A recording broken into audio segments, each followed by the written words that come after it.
हर घर में एक कहानी होती है, लेकिन कुछ घरों में कहानियां नहीं, राज रहते हैं। कभी कभी कोई दरवाजा इसलिए नहीं खुलता क्योंकि वो बंद है, बल्कि इसलिए कि उसके पीछे कोई पहले से मौजूद होता है। ये कहानी है एक ऐसे घर की जहाँ आने के निशान तो मिलते हैं, लेकिन लौटने के नहीं। शिमला में मीलों दूर घने जंगलों के बीच खड़ा था एक पुराना घर, देवधर कॉटेज। और यहीं से शुरू होती है एक ऐसी दास्तां जो अंत तक आपकी नींद अपने साथ ले जाएगी। पहाड़ों की खामोशी जितना सुकून देती है उतनी डरावनी भी होती है। शिमला से मीलों दूर घने जंगलों के बीच एक पुराना घर था, देवधर कॉटेज। ये विक्रम का पुश्तैनी घर था, जहां विक्रम अपनी पत्नी और बेटी रिया के साथ सुकून की जिंदगी जीने आया। लेकिन उसे नहीं पता कि ये सुकून जल्द ही उसकी चीखों में बदलने वाला है।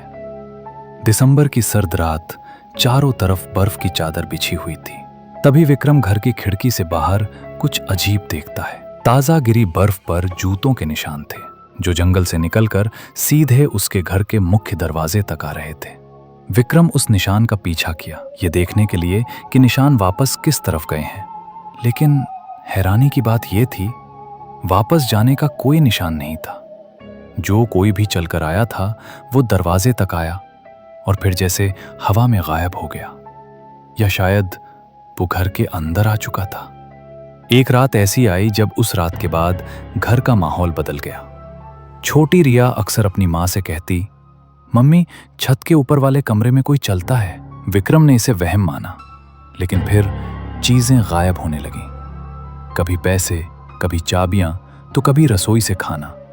एक रात जब विक्रम की नींद दरवाजे की आवाज से खुली, जैसे कोई अटारी पर भारी संदूक घसीट रहा हो।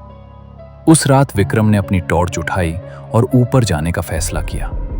विक्रम कांपते हाथों से अटारी का दरवाजा खोला।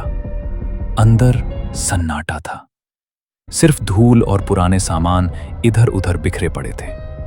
कुछ दिखाई नहीं दे रहा था। सोचा शायद चूहे होंगे और नीचे आ गया।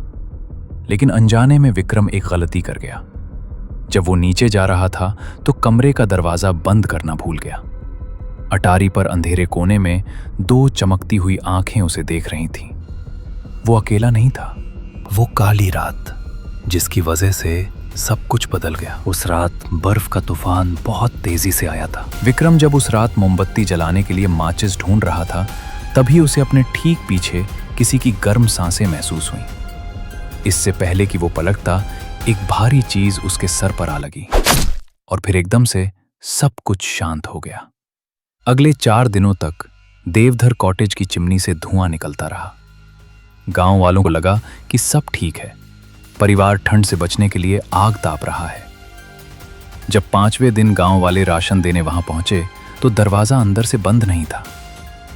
गांव वालों ने सोचा, इतनी ठंड में दरवाजा क्यों खुला है।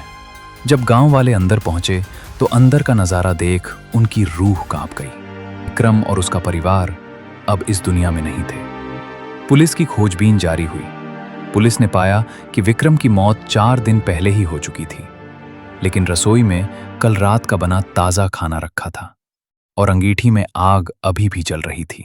हैरानी की बात यह थी कि कातिल ने उन्हें मारा ही नहीं, उन्हीं के घर में, उन्हीं के बिस्तर पर 4 दिनों तक आराम से रहा।